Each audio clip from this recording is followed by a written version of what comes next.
திரு RK. Suresh அவர்களை வணங்குகிறேன். அடுத்தது நீங்க கேக்குறீங்க, பொய் உண்மையை விட வலிமையா இருக்குன்னு. ஆழ்ந்து புரிஞ்சுக்கோங்க. இந்த ரொம்ப பிராக்டிக்கலா டவுன் டு எர்த் உங்களுடைய சூழலிலிருந்து இதற்கான விடையை அளிக்கிறேன், கேட்டுக்கோங்க.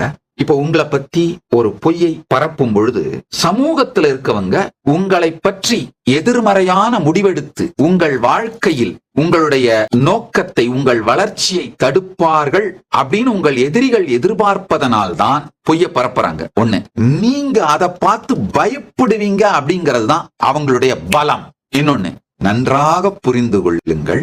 பிராக்டிக்கலா நிதர்சனமா பாத்தீங்கன்னா உங்களுடைய வாழ்க்கையில் உங்களுடைய நோக்கத்தை ஃபர்தர் பண்ணி நீங்க செயல்படுவதற்கு எங்கெல்லாம் உங்களை பற்றி பரப்பப்பட்ட வதந்தியும் பொய்யும் தடையாக இருக்கிறதோ அங்கெல்லாம் கொஞ்சம் உங்களுடைய ஒர்க்கை அதிகமாக்கி ஹார்ட் ஒர்க் பண்ணி அவர்களுக்கு புரிய வைத்து டவுட்ஸ, குவெஸ்டின்ஸ புரிய வச்சு தைரியமா செயல்பட ஆரம்பிச்சீங்கன்னா இந்த பொய்யும் வதந்தியும் உங்களை பொசுக்காது, நசுக்காது. இந்த பொய்யும் வதந்தியும் உங்களை பொசுக்கவும் நசுக்கவும் முடியல அப்படிங்கிற உங்களுடைய எதிரிகளுக்கு தெரிஞ்சாலே அவர்கள் புசுங்கி போவார்கள், நசுங்கி போவார்கள்.